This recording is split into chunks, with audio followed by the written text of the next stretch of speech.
Welcome to our Devos. We are going to conclude this week by examining the final habit, and the habit that will allow you to have a value for the moments that pass, because we only have the moment. We don't have a guarantee of tomorrow. We don't have any control over what we did yesterday. We simply have now. So with that said, there's something that we ought to do. And that thing that we ought to do involves us thinking of moments as currency and not just as something that we have to get through. If you thought of the moments in your day as if they were money, you'd realize that you have control of how you're spending that currency. And believe it or not, the moments in your day are way more valuable than the money that you're making. So my suggestion, the final suggestion, is to put value back in moments. Put value back in moments. It's not coming back to you.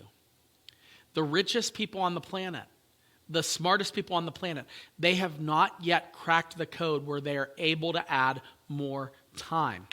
Sure, they can do less with the time that they have. They can invest their time more strategically in what they want. But you're truly going to get the most out of your moments and really capitalize on having better relationships if you start to put the value back into the moments that really belongs there. The writer of Hebrews says this: exhort one another in chapter 3, verse 13. Exhort one another every day, as long as it is called today, that none of you may be hardened by the deceitfulness of sin. I think if we realized how fleeting our time really was, I think sin wouldn't take the front seat so much. We'd be more sober-minded when it comes to the things that matter most.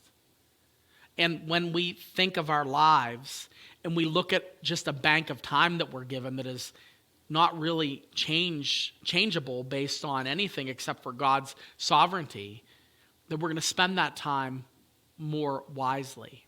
And we're going to focus on investing in the relationships that matter most instead of on frivolous things that we won't be upset about if we were to lose them at the end of our lives. So put value back into that time. Give yourself permission to recognize that that moment is gone. It's fleeting. And God has given it to you. That's the most valuable resource you have is your time. And in your family, even in relationships that matter, the most important thing is that you put the value back in so that you can enjoy what God is doing in the moment and so that you can maximize what God is going to do as you honor him with that moment.